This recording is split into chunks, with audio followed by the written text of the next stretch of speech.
Ignition. Liftoff.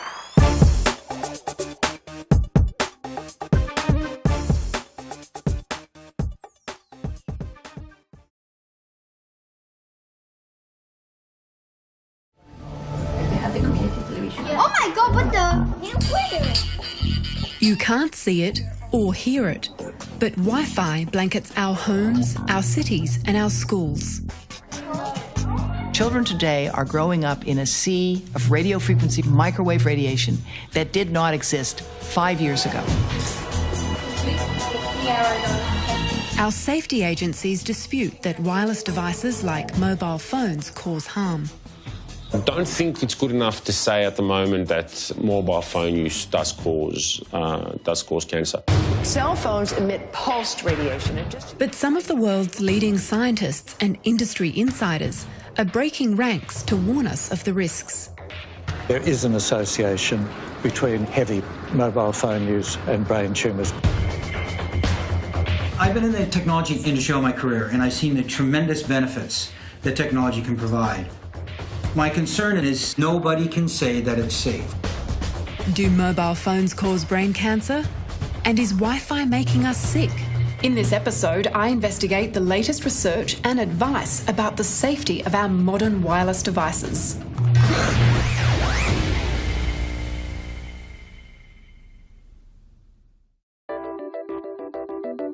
The digital revolution has transformed our lives. Phones, tablets, watches and laptops, all connected to wireless networks. We use these devices to make calls, send texts, write emails, play music, take photos, and even watch TV.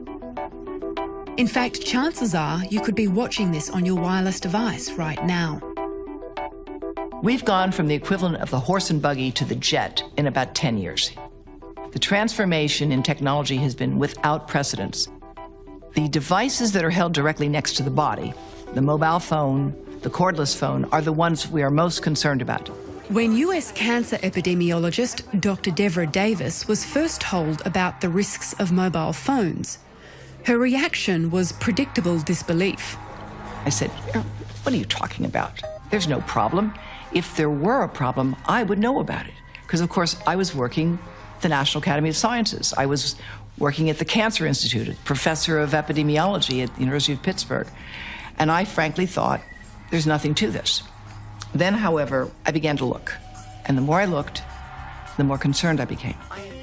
Dr. Davis has had a distinguished career as a presidential appointee for the Clinton administration and is recognised internationally for her work on environmental health and disease prevention.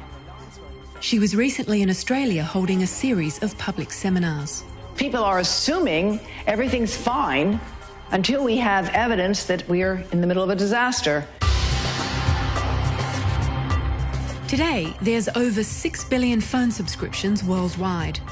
Many of them smartphones, with apps that frequently receive and transmit electromagnetic signals.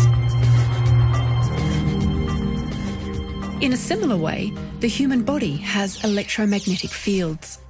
Electrical currents flow through nerve fibres and muscle tissue, and external interference can disrupt those signals. Our heart and our brain are electric. We need to understand that exposing our electric body to mobile phone radiation for thousands of minutes a month, for hundreds of hours, over a lifetime, it's going to have a biological effect on you. In fact, the BlackBerry comes with a warning. It says, if you have a pacemaker implanted in your chest, keep the mobile device at least 20 centimeters away. Well, your heart is a pacemaker, whether you have a machine in it or not. So obviously you want to protect your heart and the rest of your body. Finnish radiation biologist Dr. Darius Lazinski is an internationally recognised expert in radiation safety and has been an advisor to the WHO on such matters. He says most people with a smartphone nowadays may be unwittingly breaching the safety limits of their device. Sometimes a person puts cell phone in a pocket which are connected to internet, then safety limits are being breached, and this cell phone doesn't comply with safety regulation once it is put in pocket. Phones are manufactured to ensure the radiation they emit can't overheat the body and cause thermal damage. It's called the specific absorption rate. But during testing, the phone is positioned at a distance away from the model body. Therefore, when you place your smartphone in your pocket directly against your body, you may be exceeding the safety standard. In order to comply with safety standards, this cell phone has to be at some distance from body. So it's fair to say that sometimes people would be breaching the safety standard of their mobile phones every day. Yes. That's quite shocking. I don't think people are aware of this information. Because nobody is talking about it, including radiation safety authorities. They simply don't mention it.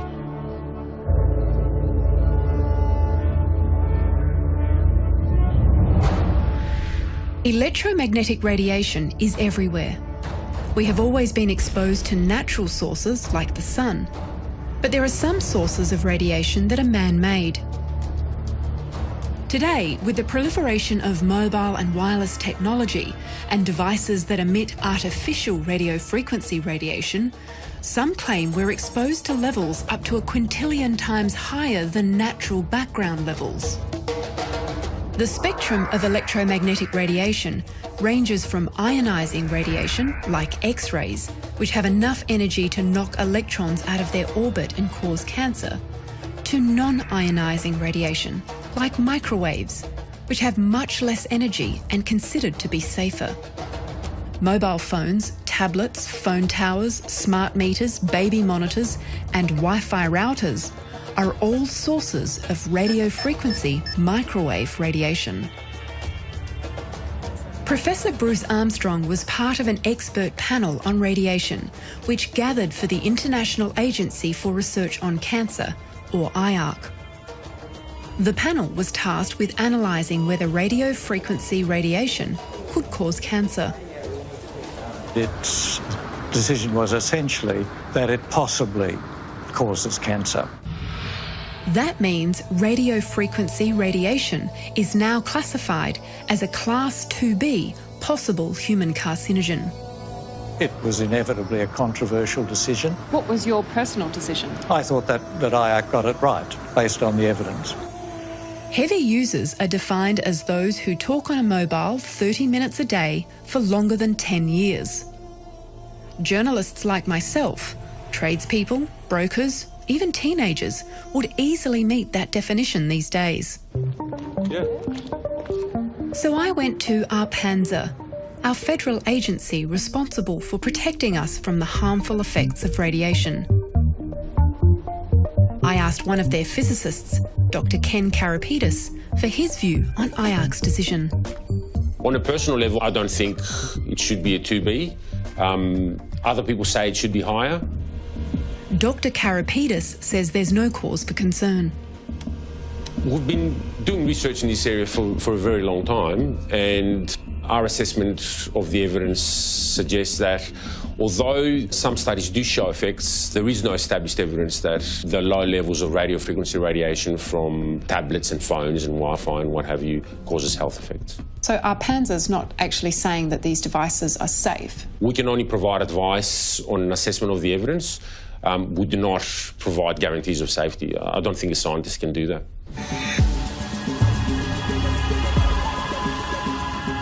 In Ontario is the former head of Microsoft Canada, Frank Clegg. He has gained valuable insight into the machinations of the tech industry. I've been in the technology industry all my career, and I've seen the tremendous benefits that technology can provide. My concern is nobody can say that it's safe. All my industry and all government agencies say is there's no proof of harm.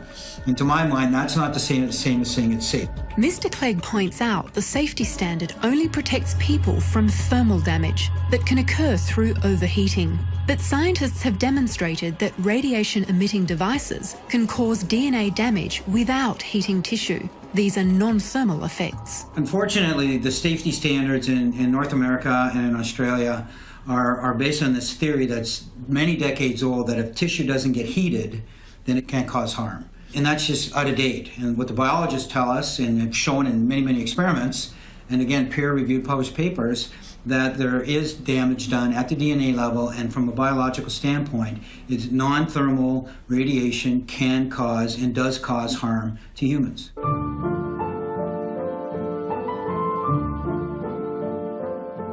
For example, there is strong evidence to suggest that mobile phones can damage sperm, as might occur when a male keeps his smartphone in his pocket. If you take sperm from a healthy man and you put sperm in one test tube which gets no exposure to a mobile phone and the other gets exposure, the mobile phone exposed sperm die faster, have more damage to their mitochondrial DNA, which is the engine that makes the cell run. And studies around the world consistently find the heaviest cell phone users have the lowest sperm count. Those studies have not been considered recently in reviews, and there are new data emerging all the time. This bioinitiative report sets out hundreds of peer-reviewed papers confirming the biological changes caused by wireless transmitting devices, which can occur thousands of times below the safety threshold. It has been formulated by independent doctors and scientists from over 10 different countries. But Arpanza has a different view. There's certainly some studies that have shown effects on sperm, but there's many other studies that haven't. There is no consistent evidence that there's established biological effects other than rising temperature. So the evidence is really inconsistent, and it's not good enough at the moment to say that mobile phones do affect sperm.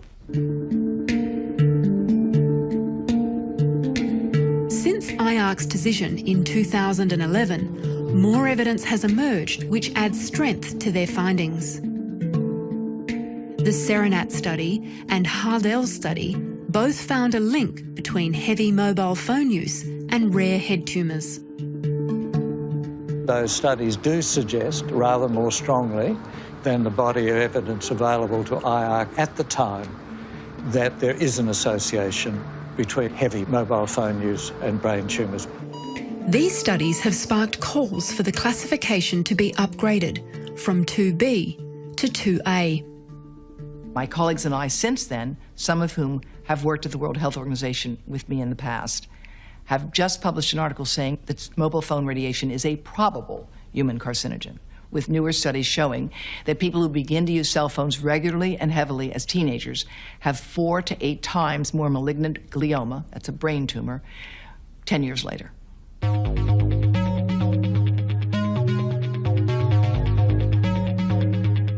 The fear about mobile phones causing brain tumours is not a new debate. Previously, industry co-funded a study hoping to settle the debate once and for all. The Interphone study was carried out from 2000 to 2004.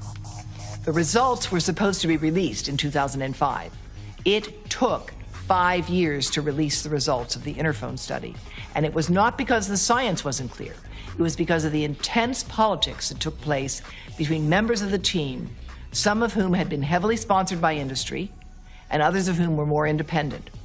The bulk of the study said the results were inconclusive. The actual findings in Technical Appendix 2 showed that there was a significantly increased risk of brain cancer in the heaviest users. Mobile phone manufacturers themselves are aware of the potential risks, which is why they recently put warnings in each device. Well, first you go to Settings, and then you go to General. Then you go to About at the top. Yeah. Then you have to look hard. You have to go all the way down to something called Legal. Yes. And then you go to RF Exposure. Oh, of course. I've never been into this part of my phone. Well, there you see, it says to reduce exposure to RF energy, use a hands-free option, such as the built-in speakerphone. Yours says carry iPhone at least 10 millimeters away from your body. Mine says at least 5 millimeters. What do you think about this warning? I think the warning is, I think they're being a bit hypocritical to be trying to get you to buy more and more free talk time and then telling you you should limit your exposures. It's not only telco companies who are cautious about potential risks. Insurance giant Lloyd's of London excludes cover for illnesses caused by electromagnetic radiation. When it comes to microwave transmitters like mobile phone towers, several other countries around the world have maintained more stringent safety thresholds compared to Australia. We know that China, Italy, and Switzerland and Russia have standards 100 times safer than Canada's standards, and that's the same as Australia's standards. It sparked concerns that ARPANSA is out of touch with the latest evidence. When was the last time ARPANSA updated their safety standards? We published the standard in 2002, but we did a review of the science that underpins the standard in 2014. Now, the review actually found that the limits of the standard still provide adequate protection from the known health effects of radio frequency energy. Any government agency, in my opinion, that has done a review in the last 2 or 3 years and hasn't made a significant change to their safety standard has not done a proper, thorough review of the science. And if you think back to what happened in the last decade, the cell phone, the smartphone was launched, right? Wi-Fi was not available 12 years ago. So any government agency that claims that their standards that are a decade old are current is out of date. When it comes to mobile phone risk, ARPANSA quotes brain cancer rates in the Australian population, which they say refutes the idea that mobile phones cause brain cancer. We've looked at the brain tumour rates for the last 30 years. The brain tumour rates have remained quite stable. I confronted Dr. Davis with this data while she was here in Australia. Those who say the lack of increase in brain cancer tells you cell phones are safe don't understand brain cancer. It has a long latency. When the bombs fell at the end of World War II on Japan, we followed every person who survived. 40 years is how long it took for brain cancer to develop after that exposure. Since cell phone use has exponentially increased only in the last 5 to 10 years, Dr. Davis says it's far too early to rule out the possibility that mobile phones are causing a problem in the general population. There is no cause of cancer in the environment that shows up in the general population in 10 years. Not asbestos, not tobacco, not DES, not benzene.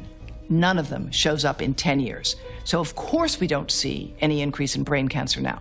There's none expected. Dr. Davis says if you want a more accurate picture of what's happening with brain cancer rates, you have to look more closely at specific groups rather than the general population rates. When you look at specific groups, however, you are seeing an increase in younger brain cancers in certain types in certain locations. Although brain cancer is rare, the latest US figures show a statistically significant increase in malignant and non-malignant brain and spinal cord tumours in adolescents. This doesn't mean it's caused by mobile phones, but it may be a factor. Brain surgeon Charlie Teo recently attended the seminar where Dr. Davis was presenting her evidence. He brought along his surgical team. As a primary care physician at the coalface of patients with brain cancer, I think it's my responsibility to try and look for some potential causes of brain cancer, and if we find any at all, to make the public aware of them. The biggest single exposure that a person gets is through their mobile or cordless phone use. There is some epidemiological evidence of a possible association between prolonged mobile phone use and certain brain tumours. That evidence is not good enough to say mobile phones do cause cancer, but the possibility remains. So there is merit for those that are concerned in reducing your exposure to mobile phone use against the head. And in fact, we'll provide advice in doing that, by using a hands-free kit or putting the phone on speaker mode or various other ways. Now, when it comes to children, there's not enough evidence in this area. So our recommendation is slightly stronger. We do recommend that parents limit their children's mobile phone use. In a statement, the Australian mobile telecommunications industry says there's no evidence of any additional risk to children from mobile phone technologies. But the research relating to children is limited, so the possibility of harm cannot be ruled out. It increases heat shock proteins. It increases reactive oxygen. Dr. Davis's campaign has provoked criticism, but she remains defiant. Are you cherry-picking the data to suit your argument? No, I'm not cherry-picking my work. With respect to mobile phones and brain cancer, the reality is every single well-designed study ever conducted finds an increased risk of brain cancer with the heaviest users. And the range of the risk is between 50% to 8-fold. That's a fact. These are rare brain tumours like malignant glioma. And in children, there's virtually no data available. Children today are growing up in a sea of radio frequency radiation, microwave radiation, that did not exist 5 years ago. A child's skull is thinner. Its brain contains more fluid. Things cook in a microwave oven if they have more fluid and more fat in them. So because the skull is thinner and the brain contains more fluid, a child will absorb more radiation relative to that of an adult. Scientists have been able to demonstrate this. So in an adult, what were the results? Well, you can see that the heaviest radiation here is indicated in the red, and it gets just into the first part of the eye and the cheek and the ear, right? So the rest of it doesn't really get that far. That's the faintest color. But if you look at the child, this is a 3-year-old, you can see that it gets all the way through the head. Wow, so that penetrates almost to the other side of the ear. Correct. That's incredible. Yeah, Now, it is. do we know that this translates into health effects for the child? No, we don't. So should we be concerned? You want to experiment on your children? Go ahead. I don't think we have any reason to think this is a good idea. And in fact, manufacturers are now advising. Samsung has a statement, a cell phone is not a toy. When it comes to reducing risk, it's all about proximity from the device. Radiation exposure drops off exponentially with distance. Distance is your friend here. And children, of course, infants, should never be close to any of these devices. They've been tested on this big adult guy. They've never been tested for infants and toddlers. Any parent out there that gives their child a device to play with because they're driving them crazy, put it on airplane mode. Because if it's on airplane mode, they can still play the game, but they're not sending and receiving microwave radiation. So it's not that it should be no devices, it's just we've got to be more careful about how we use them. I mean, really, when it came to cigarette smoking, we had no idea of the mechanism. Brain surgeon Charlie Teo limits his children's exposure. The kids didn't get them until they were older, post-pubescent. I absolutely forbid them to use it holding up to their head. They've got to put it on speakerphone or use a device. When they go to bed at night, they have to have it at least 1 arm's length away from their head, not to be under the pillow, not to be on the bedside table. One study involving 14 countries is currently assessing whether use of mobile phones at an early age increases the rates of early onset brain tumours in 1,000 young people. The results will be released this year.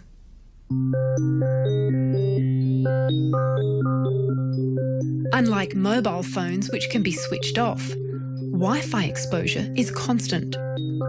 This is the toolbox of the 21st century, okay? The 2008 education revolution under the Rudd government led to the rollout of Wi-Fi routers in public schools across the country. But some parents are concerned about their children's exposure to Wi-Fi in the classroom. So basically when a child starts high school, they're at school for anywhere from 4 to 6 years, and they're sitting in radio frequency, microwave radiation, the 2B possible carcinogen, and the routers are pulsing all day, every day. On top of that, you've got mobile telephones, you've got their laptops, so you've got this whole layering of radio frequency, microwave radiation that we've never been exposed to before in the past. So with regards to that layering effect, who's to say what the consequences of that will be for that child's long-term future? Unfortunately, we weren't granted access to measure the levels of Wi-Fi radiation in this school. The Department of Education didn't respond directly to our question about the risks of exposing children to Wi-Fi, but they did state that the Australian government is supporting research into the effects of electromagnetic energy on people's health. Libby says parents should not be forced to choose between educating their children and safeguarding them. It's almost a case of involuntary consent. In a world where we sign permission slips at school for absolutely everything, no parent has given their child permission to sit in the 2B possible carcinogen, but yet they're unaware that that's what they're sitting in. Earlier in my career, we were on a campaign to get technology into schools, which did include Wi-Fi. So yes, I was a proponent, and I wish I'd known then what I know now, because I hope and I believe that my message would have been different. If you can't say it's safe, then you'd be cautious about how you use it. The industry body acknowledges concerns about the greater vulnerability of children during development, because young people will use Wi-Fi for most of their lives, unlike this adult generation. But they also say this has already been factored in the safety threshold. While the Australian government's position on Wi-Fi remains unchanged, other countries are making changes. In France, for example, legislation was passed banning Wi-Fi in nurseries and daycare centres. The National Library of France and other libraries in Paris have removed Wi-Fi networks altogether. We do need to create digital citizens, and we want children to know how to use the internet, how to find information. That's all very important. Wherever possible, the Israeli government advises using wired as opposed to wireless. For schools, we need to go wired whenever possible. Routers right now are programmed that they're on 24/7. There's no reason for that. They ought to have an on and off switch. And it's not just in schools. Nowadays, many homes and offices have Wi-Fi as well. The location of the routers, it's really important. Don't have a router in your bedroom. Don't have a cordless phone next to your bed. Keep these things some distance away. You can set your router in a closet furthest away from where people regularly spend time. That's what you should do. And if you can't avoid it, you're in a small apartment, get in the habit of turning it off, certainly when you're sleeping. What we'll do is we'll just turn the router on with our switch.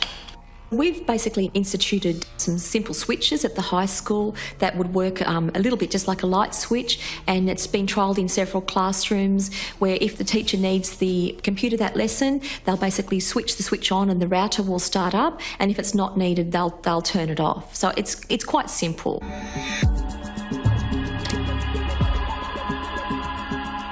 There is no doubt that consumers are confused. There are conflicting reports. There is a lot of scientific information out there. It gets some press coverage, but then it gets countered by industry. I am embarrassed to say that I believe my industry is on a campaign to bury the science and to confuse the message on the harmful effects of wireless devices.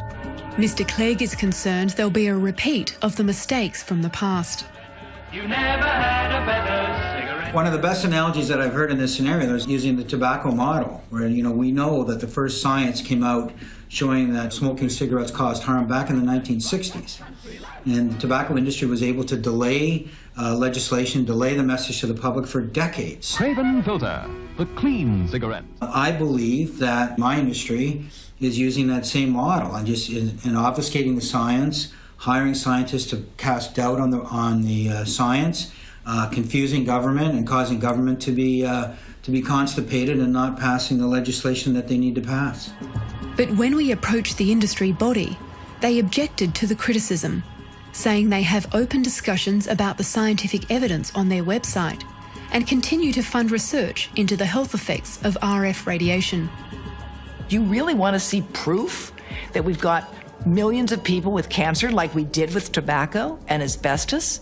Is there any question we should have acted sooner? We would really make a huge mistake if we continue to take the repeated assurances everything is all right. For more information about the studies mentioned in this program, you can go to our website.